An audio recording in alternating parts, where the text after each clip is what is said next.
పితా పుత్ర పవిత్రాత్మ నామమున ఆమెన్. ప్రభునందు మిక్కిలి ప్రియ సహోదరి సహోదరులారా, క్రీస్తు రాజు మహోత్సవ వాక్య పరిచర్యకి మిమ్మందరినీ ప్రేమతో ఆహ్వానిస్తున్నాను. యోహాను సువార్త 18వ అధ్యాయము 36, 37 వచనములు. యేసు పిలాతునితో, నా రాజ్యము ఈలోక సంబంధమైనది కాదు. నా రాజ్యము ఈలోక సంబంధమైనదైనచో నేను యూదుల చేతుల్లో పడకుండా నా అనుచరులు నా పక్షమున పోరాడేవారు. కానీ నా రాజ్యము ఈలోక సంబంధమైనది కాదు అని యేసు సమాధానమిచ్చెను. అందుకు పిలాతు, అట్లయినా నీవు రాజువా అని అడిగెను. నేను రాజునని నీవే చెప్పుచున్నావు. నేను సత్యమునకు సాక్ష్యమిచ్చుటకు జన్మించితిని, అందుకొరకే ఈ లోకమునకు వచ్చితిని. సత్య సంబంధులందరూ నా మాట నాలకింతురు అని యేసు ప్రత్యుత్తరమిచ్చను. క్రీస్తునాథుని యందు మిక్కిలి ప్రియులకు సహోదరి సహోదరులారా, ఈ నవంబర్ నెల చిట్ట చివరి ఆదివారాన్ని యావత్ కథోలిక శ్రీసభ క్రీస్తు రాజు మహోత్సవముగా కొనియాడుతుంది. ఈ ఆదివారం దైవార్చనలో చివరి ఆదివారం. వచ్చే ఆదివారం నుండి మనం ఆగమన కాలపు మొదటి ఆదివారంతో ప్రారంభించుకొని నూతన దైవార్చన సంవత్సరములో మనం అడుగు పెడుతున్నాం. ప్రభునందు ప్రియులారా, ఈనాడు యావత్ కథోలిక శ్రీసభ క్రీస్తు రాజు మహోత్సవంగా కొనియాడుతూ ఉండగా మనందరం గుర్తుంచుకోవాల్సింది ఏమిటి అంటే, మన రాజు మన కొరకై ప్రాణం పెట్టి మనందరినీ కూడా తన రక్తాన్ని వెలగా ఇచ్చి కొనుక్కున్నటువంటి గొప్ప ప్రేమామయుడైనటువంటి రాజు. ప్రియులారా, 1920వ సంవత్సరం నుండి 1945వ సంవత్సరం వరకు కూడా జర్మనీ దేశాన్ని హిట్లర్ అనేటువంటి ఒక యుద్ధ పిపాసి, ఒక మోనార్క్ పరిపాలించాడు. ముఖ్యంగా అతను ఎట్టి పరిస్థితుల్లో కూడా యూదులను చంపివేయాలి అని బలంగా కంకణం కట్టుకొని సుమారుగా 60 లక్షల మంది యూదులని అతి దారుణంగా చంపివేశాడు.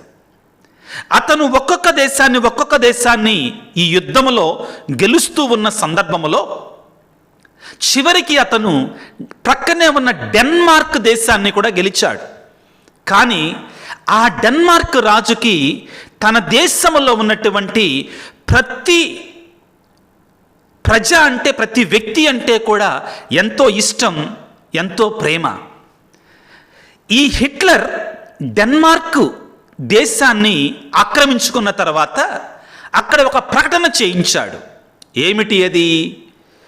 ఈ డెన్మార్క్ దేశంలో ఉన్న ప్రతి యూదుడు కూడా చేతికి పసుపు కట్టుకోవాలి, వాళ్ళు ఎల్లో బ్యాండ్ తగిలించుకోవాలి అని చెప్పాడు. ఈ హిట్లర్ యొక్క దురాలోచన ఏంటంటే, అక్కడ ఉన్నటువంటి యూదులను కూడా పట్టి బంధించి చంపివేయాలి అని. ఈ కుతంత్రాన్ని తెలుసుకున్నటువంటి డెన్మార్క్ రాజు, అతని పేరు 10వ క్రిస్టియన్ రాజు, అతని పేరు క్రిస్టియన్. 10వ క్రిస్టియన్ రాజు ఏం చేశాడు తెలుసా? తన రాజ్యంలో ఒక ప్రకటన చేయించాడు. ఏంటంటే, మన రాజ్యంలో ఉన్న వాళ్ళందరూ కూడా మన చేతికి ఎల్లో బ్యాండ్ కట్టుకోవాలి, పసుపు కట్టుకోవాలి అని ప్రకటన చేయించాడు. ప్రకటన చేయించటం మాత్రమే కాదు, తానే స్వయంగా ఆ పసుపు బ్యాండ్ కట్టుకున్నాడు. తద్వారా హిట్లర్ మాటని ధిక్కరించలేదు. అదేవిధంగా తన బిడ్డలటి యూదులు తన రాజ్యంలో సిటిజన్స్గా, పౌరులుగా ఉన్నటువంటి యూదులను కూడా కాపాడుకున్నాడు. అయితే ప్రియులారా, తన చేతికే స్వయంగా ఈ పసుపు బ్యాండ్, పసుపు కట్టుకోవటం ద్వారా తన ప్రాణాన్ని కూడా పణం పెట్టడానికి సిద్ధమయ్యాడు ఈ 10వ క్రిస్టియన్ రాజు డెన్మార్క్ రాజు ప్రియులారా. తద్వారా తనకి తన దేశంలో ఉన్నటువంటి ప్రతి పౌరుడు కూడా ముఖ్యమే. వాళ్ళ ప్రాణాలకి తన ప్రాణాన్ని అడ్డు వేయటానికి కూడా సిద్ధంగా ఉన్నాడు అనే సత్యాన్ని తన ప్రజలకి తన పౌరులకి తెలియజేశాడు. క్రీస్తునాథుని యందు మిక్కిలి ప్రియులకు సహోదరి సహోదరులారా, డెన్మార్క్ రాజు తన దేశంలో ఉన్న ప్రజల కోసం మాత్రమే తన ప్రాణాలు సైతం ఫణంగా పెట్టడానికి సిద్ధమయ్యాడు. కానీ నీ రాజు నా రాజు అనేటువంటి క్రీస్తు రాజు ప్రియులారా, ఈ ప్రపంచంలో ఉన్నటువంటి సకల మానవాళిని కూడా సాతానుడు అనేటువంటి సైతాను అనేటువంటి వాడు మానవాళిని పాపాంధకారంలో లాగివేసి మరణము పాలు, ఆత్మీయ మరణం పాలు చేస్తుంటే తానే స్వయంగా తన ప్రాణాన్ని సిలువ మీద అర్పించి మనందరినీ కూడా కాపాడినటువంటి మహా గొప్ప రాజు మన రాజు ప్రియులకు దేవుని బిడ్డలారా. ఈనాడు క్రీస్తు రాజు మహోత్సవాన్ని మనందరము కూడా కొనియాడుతూ ఉండగా ప్రియులారా, ఈ క్రీస్తు రాచరికాన్ని గురించి కొంచెంసేపు ధ్యానం చేయటానికి ప్రయత్నం చేద్దాం. క్రీస్తు ప్రభువు నిజంగా రాజేనా? ప్రవచనాలు ఏం చెప్తున్నాయి? దేవుని యొక్క వాక్యం ఏమని చెప్తూ ఉంది? లూకా సువార్త 1వ అధ్యాయము 31 నుండి 33 వచనాలు మనం చదువుకుంటే, గాబ్రియేలు సన్మంస్కుడు మరియ తల్లి దగ్గరికి వచ్చినప్పుడు పలికిన మాట ఏమిటి అంటే, ఆయనకు దావీదు సింహాసనము, దావీదు రాజ్యం అతనికి ఇవ్వబడుతుంది, ఆయన రాజ్యమునకు అంతమే ఉండదు అని పలుకుతుంది. దేవుని యొక్క దూత అయిన గబ్రియేలు మరియ తల్లి దగ్గరికి వచ్చినప్పుడు, నీవ కుమారుని కనబోతున్నావు, అతనికి దావీదు సింహాసనం ఇవ్వబడుతుంది, అతని రాజ్యమునకు అంతమే ఉండదని స్వయముగా దేవుని యొక్క దూత పలికినటువంటి మాటలు అవి ప్రియులారా. ఆ తరువాత మత్తయి శుభవార్త 2వ అధ్యాయం 1వ వచనం నుంచి 2వ వచనం వరకు మనం చదువుకుంటే, యేసు ప్రభు జన్మించిన తర్వాత ముగ్గురు రాజులు స్వయముగా యేసు ప్రభువుని, ఆ చిన్నారి బాల యేసుని ఆ పశువుల కొట్టంలో సందర్శించటానికి వచ్చారు. వారు తెచ్చినటువంటి కానుకలలో ఒకటి బంగారము. సామ్రాణి దేవునికి గుర్తుగా ఉంటే బంగారం రాజుకి గుర్తుగా ఉంది ప్రియులారా. కాబట్టి ఈ ముగ్గురు రాజులు తెచ్చినటువంటి కానుకలలో ఒకటైనటువంటి ఆ బంగారాన్ని తేవటం ద్వారా ఆ పుట్టినటువంటి పశుబాలుడు నిజంగానే రారాజు అని అంగీకరించారు. ఆ తరువాత మనందరం చదువుకుంటాం.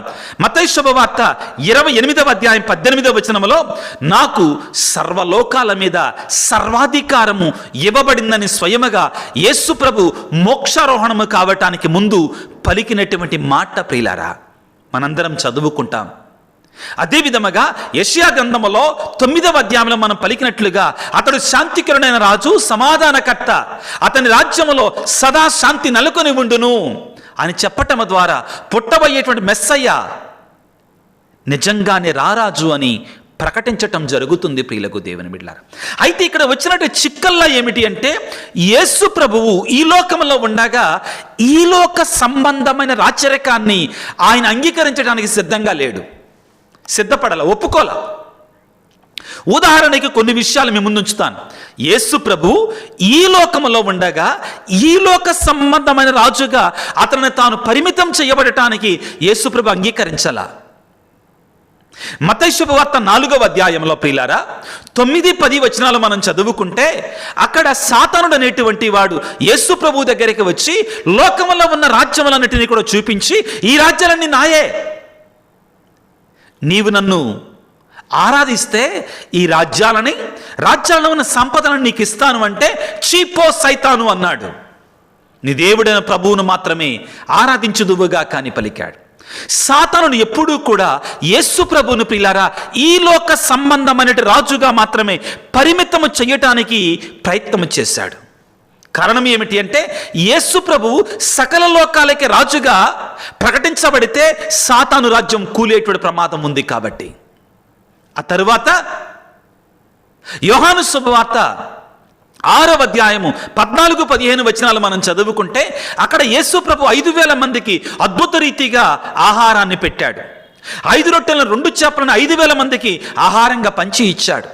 ఆ సందర్భంలో మరొకసారి సాతానుడు పన్నాగం పండి ప్రజల ద్వారా ప్రియులారా ఏమంటాడు? ఇతనిని బలవంతంగా రాజును చేయాలని ప్రయత్నం చేశాడు. ఆ సమయంలో యేసుప్రభు అంగీకరించాల. 6వ అధ్యాయం యోహాను సువార్త 14-15 వచనాలు మనం చదువుకుంటాం. ఆయన అక్కడ నుండి ప్రక్కకు తప్పుకొని వెళ్ళిపోయాడు, బలవంతంగా రాజును చేయాలనుకుంటే.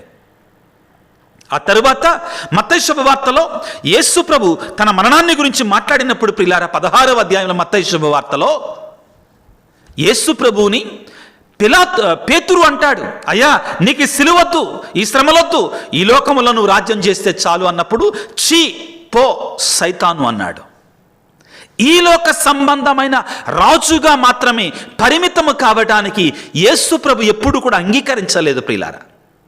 ఆయన రాచరికం ఇంకా గొప్పది. కాబట్టి ఈనాడు మనం చదువుకున్న సువిశేషాన్ని మీరు జాగ్రత్తగా ఆలకిస్తే అక్కడ మనకు అర్థమవుతుంది. పిలాతుని ముందుకి యేసు ప్రభు తీసుకొని రాబడ్డాడు. తన తీర్పు సమయంలో పిలాతును వద్దకు వచ్చిన తర్వాత యేసు ప్రభు మీద మోపబడినటువంటి నేరము ఏమిటి అంటే, ఇతడు కైసరు రాజుగా ఉండగా తనను తాను రాజు అని చెప్పుకున్నాడు అని చెప్పారు. పిలాతుడు ప్రశ్నిస్తున్నాడు. వాక్యాన్ని చదువుకుంటే యోహాను సువార్త 18వ అధ్యాయము 33వ వచనములో పిలాతు మరలా మందిరములోనికి వెళ్ళి యేసును పిలిపించి, నీవు యూదుల రాజువా అని అడిగాను. నీవే స్వయముగా ఈ మాట అనుచున్నావా, లేక ఇతరులు నన్ను గూర్చి నీతో ఈ విధముగా చెప్పితిరా అని యేసు తిరుగు ప్రశ్న వేస్తాను. కాదు అని మాత్రం చెప్పటల్లా. సమయం వచ్చిందండి, సమయం ఆసన్నమైంది, తనను రాజుగా ప్రకటించుకోవాల్సినటువంటి ఆ గడియ రానే వచ్చింది. అందుకు పిలాతు, నేను యూదులను అనుకొనుచున్నావా? నీ ప్రజలే ప్రధానార్చకులే నిన్ను నా చేతికి అప్పగించరి, నీవేమి చేసేతివి అని అడిగాను. నా రాజ్యము ఈ లోక సంబంధమైనది కాదు, నా రాజ్యము ఈ లోకమునకు చెందినదైనచో నేను యూదుల చేతుల్లో పడకుండా నా అనుచరులు నా పక్షమున పోరాడేవారు.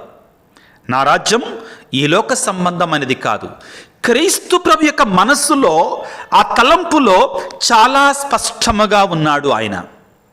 ఆయన రాజ్యం దేనికి సంబంధించినటువంటిది, ఎటువంటిది అని పలికి యోహాను సువార్త 18వ అధ్యాయం 37వ వచనములో, అందుకు పిలాతుడు మరలా, అట్లయినా నీవు రాజువా అని అడిగాను.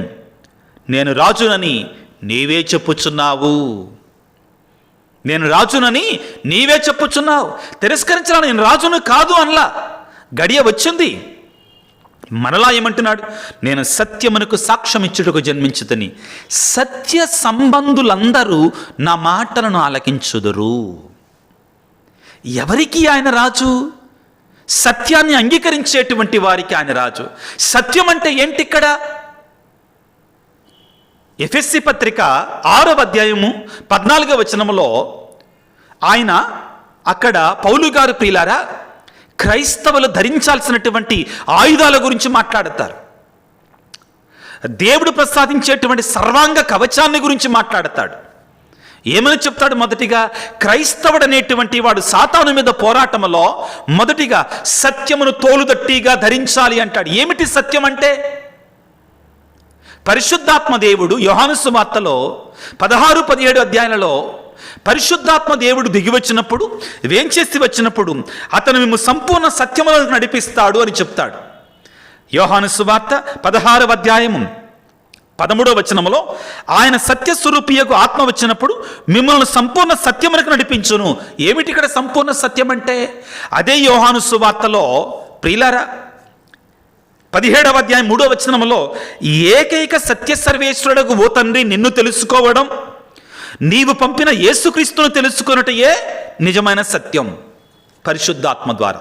సత్యం అంటే ఏంటి? ఇక్కడ దేవుడు ఒక్కడే, ఆయన త్రిత్వంతుడై ఉన్నాడు, పితా పుత్ర పవిత్రాత్మ నామములో ఉన్నాడు. కాబట్టి ఆ ఏకైక దేవుని తాను పంపినటువంటి కుమారుణ్ణి పరిశుద్ధాత్మలో తెలుసుకోవడమే సత్యం. కాబట్టి ఈ సత్యాన్ని అంగీకరించేటువంటి వారు క్రీస్తు ప్రభును తమ రాజుగా అంగీకరిస్తారు. కాబట్టి ప్రియులారా, క్రైస్తవులమైన మనకి సత్యవేదాన్ని, సత్య సువార్తని తెలుసుకోవటం, అంగీకరించటం, ఆచరించటం అనేటువంటిది చాలా ముఖ్యం. సత్య సువార్తని అంగీకరించకుండా, తెలుసుకోకుండా, ఆచరించకుండా క్రీస్తు ప్రభువు నా దేవుడు అంటే కుదరదండి. జ్ఞానస్నానం పొందినప్పుడు ఏమని పలుకుతాం మనం?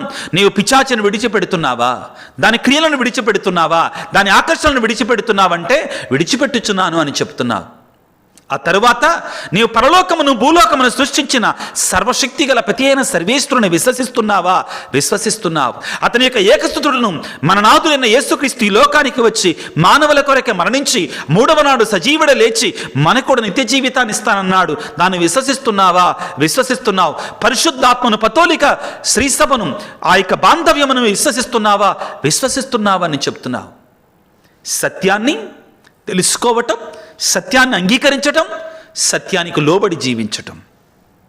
ప్రభు అంటున్నాడు యోహాను సువార్తలో, సత్య సంబంధులందరూ నా మాటలను పాటిస్తారు, అట్టివారు నా రాజ్యములోనికి ప్రవేశిస్తారు. ఎటువంటిది క్రీస్తు రాజు యొక్క రాజ్యం? ఆయన రాజ్యం ఇహలోక సంబంధమైనటువంటిది కాదు. ప్రియులకు దేవుని బిడ్డలారా, క్రీస్తు ప్రభువు ఆయన తన జీవితపు చివరికి వచ్చినప్పుడు, తన గడియ ఆసన్నమైనప్పుడు తాను రాజు అని అంగీకరించాడు. వాక్యాన్ని చదువుకుంటే మత్తయి శుభవార్త 27వ అధ్యాయంలో 11వ వచనములో పిలాతుడు నీవు రాజువా అంటే యేసు ప్రభు తడుముకోకుండా నీవన్నట్లే నేను రాజునే అన్నాడు. లూకాసు వార్త 19వ అధ్యాయం 37-38 వచనాలు, ఆ తరువాత ప్రియులారా 39-40 వచనాలలో మనం చదువుకుంటే యేసు ప్రభు ప్రయాణమై వెళుతున్నాడు. బెత్ఫెగా అనే గ్రామం నుండి ప్రయాణమై వెళుతున్నాడు. గాడిదపై ఎక్కి వెళుతున్నాడు. ప్రజలన్నారు, దేవుని పేరిట వచ్చు రాజుకి జయము, యూదుల రాజుకి జయము, దావీదు సుతునకు జయము అని కీర్తనలు పాడుతుంటే పరిసయ్యులు, ధర్మశాస్త్ర బోధకులు ఏమన్నారో తెలుసా? నీవు వేరే నోళ్లు మూయించు, వాడు నిన్ను రాజుగా అంటున్నారంటే యేసుప్రభు ఏమన్నాడో తెలుసా? అరవమాకండి, నన్ను రాజు అని చెప్పమాకండి, యూదుల రాజుకి జయమని పాడమాకండి అనలా. ఏమన్నాడో తెలుసా? వాళ్ళు నోరు మూస్తే ఈ చెట్లు చేమలు, ఈ రాళ్ళు రప్పలు కూడా నేను రాజునని ప్రకటిస్తాయి అని చెప్పాడు. సమయం ఆసన్నమైనప్పుడు యేసు ప్రభు తాను రాజును అంగీకరించాడు. గడియ వచ్చినప్పుడు నిజమే, యేసు భగవానుడు నిజమైన రాజు ప్రియులారా. కానీ మనందరం గమనించాల్సింది ఏమిటంటే, ఈ రోజున మనందరము కూడా క్రీస్తు రాజు మహోత్సవాన్ని కొనియాడుతుండగా మనందరం గమనించాల్సింది ఏమిటి అంటే, ఈ లోక సంబంధమైన రాచరికం లాంటిది కాదు యేసు ప్రభు రాచరికం. ఈ లోక సంబంధమైన రాచరికం అయితే అది కొన్ని దినాల పాటు, కొన్ని సంవత్సరాల పాటు, కొంతకాలం పాటు మాత్రమే ఉండి అంతమైపోతుంది. మనందరూ తెలుసు, రాజులు గతించారు, వారితో పాటు రాజ్యాలు కూడా గతించాయి. అవన్నీ చరిత్రలో చదువుకోవటానికి మాత్రమే ఉన్నాయి. కానీ యేసు ప్రభు యొక్క రాజ్యం ఇటువంటి రాచరికము కాదు. ఎటువంటిది మరి? దానికి ఉన్నటువంటి కొన్ని గుణగణాలను తెలుసుకోవటానికి ప్రయత్నం చేద్దాం. యేసు ప్రభు యొక్క రాజ్యం ఈ లోక సంబంధమైనది కాదు అని తెలుసుకున్నాం. రెండవది పిల్లారా, యేసు ప్రభు యొక్క రాజ్యం అనేటువంటిది భూలోకానికి మాత్రమే పరిమితమైనటువంటిది కాదు. దానియేలు గ్రంథము 7వ అధ్యాయము 13-14 వచనాలు ఈనాటి మొదటి పట్టణం ప్రియులారా ఏమని చెప్తుంది? దానియేలుకు ఒక దర్శనం కలిగింది.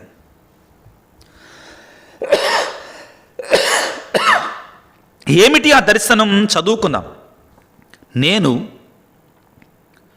ఆ రాత్రి దృశ్యమన్న నరపుత్రుని వంటి వాడిని మేఘావృతుడై వచ్చుటను కాంచితిని. అతడు ఆ శాశ్వత జీవి దగ్గరకు రాగా అతనిని ఆ శాశ్వత జీవి యొద్దకు కొనిపోయిరి. ఆ నరపుత్రుడు పరిపాలనమును, కీర్తిని, రాజ్యాధికారమును పడసెను. సకల దేశములకు, జాతులకు, రాజులకు చెందిన ప్రజలు అతనికి దాసులైపోయిరి. అతని పరిపాలనము శాశ్వతమైనటువంటిది. అతని రాజ్యమునకు అంతమే ఉండదు. మొదటి పట్టణములో దానియేలు ఒక దర్శనాన్ని చూస్తున్నాడు.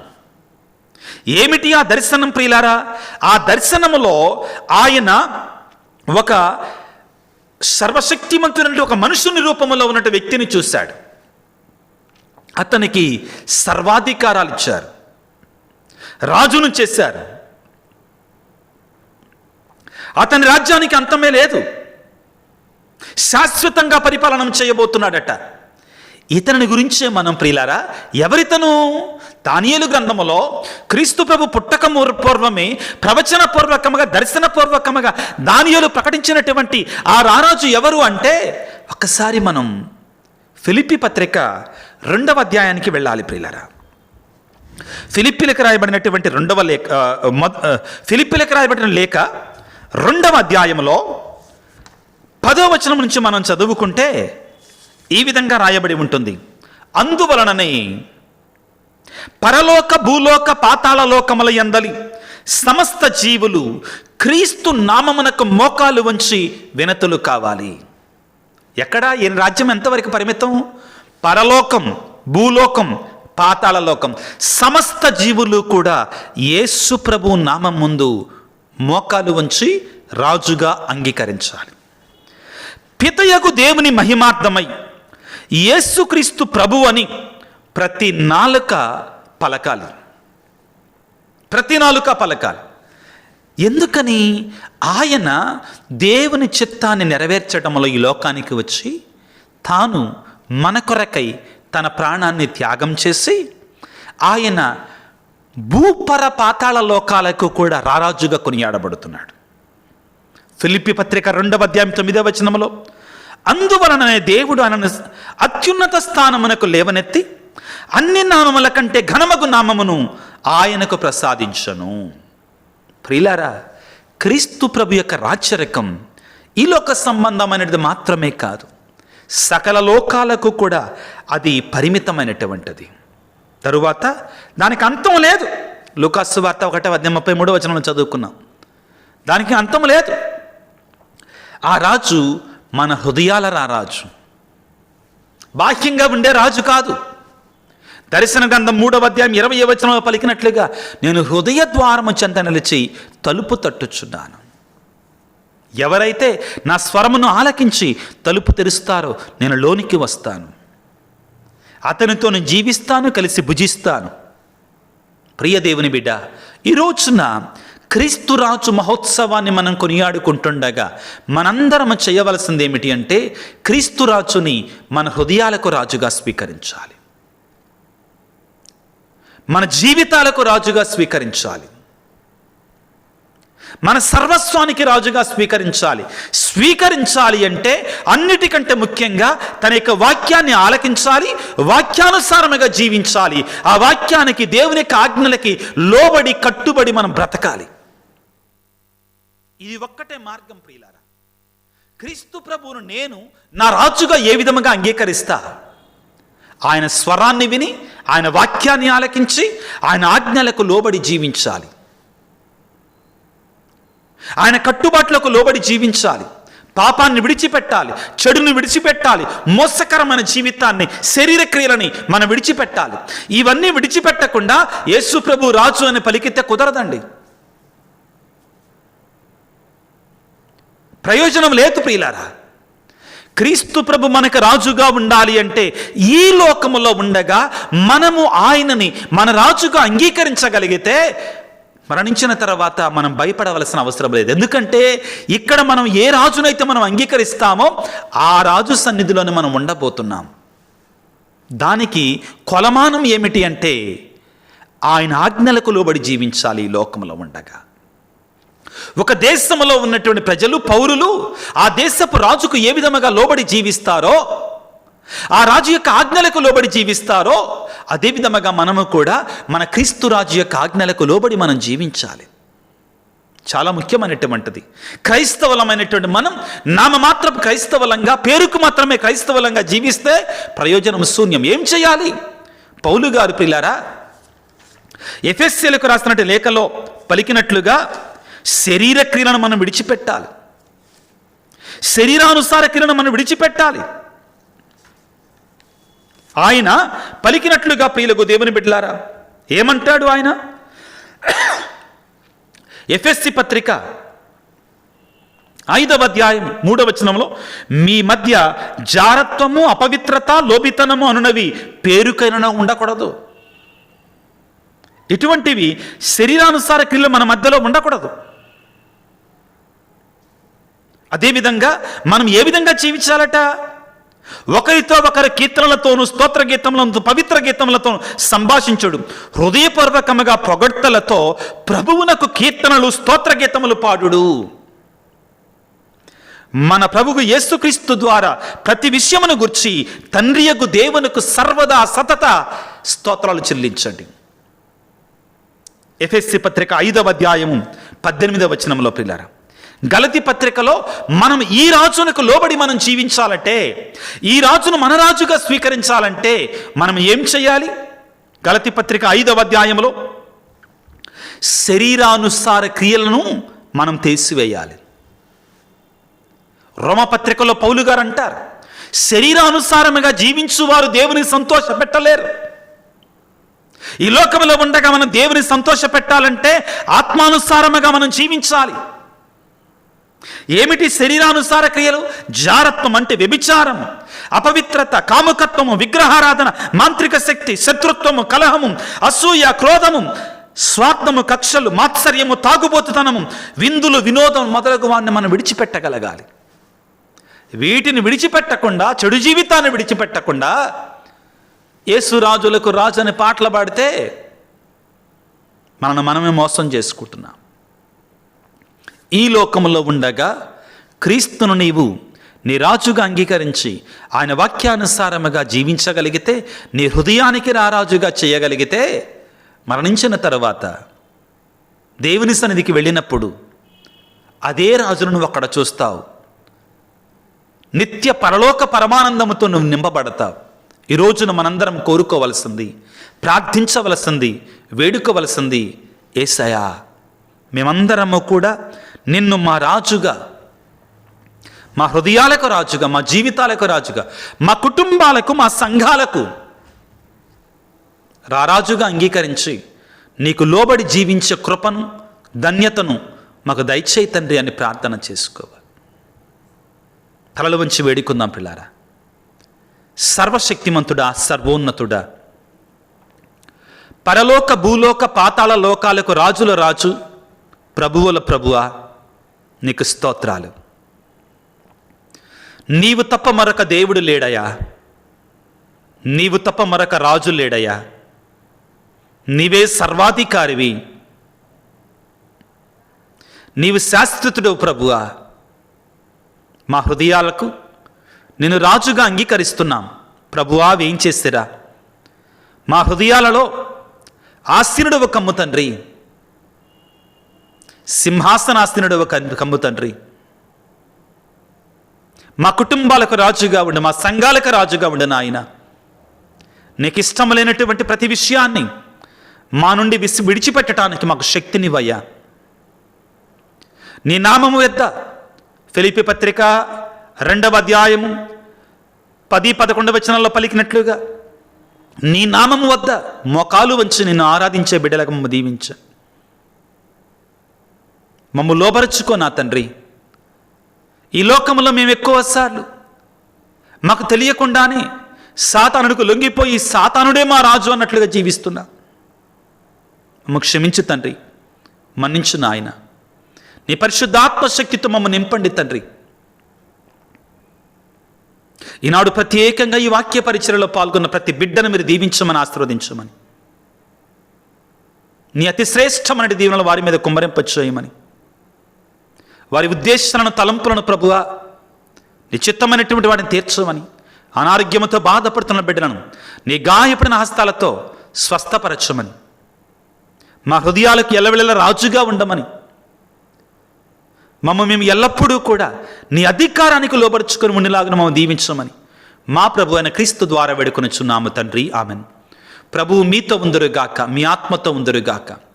సర్వశక్తి గల సర్వేశ్వరుడు పిత, పుత్ర, పవిత్రాత్మ మిమ్ము మీ కుటుంబాలను చల్లగా దీవించి ఆశీర్వదించి కాపాడుదురుగాక.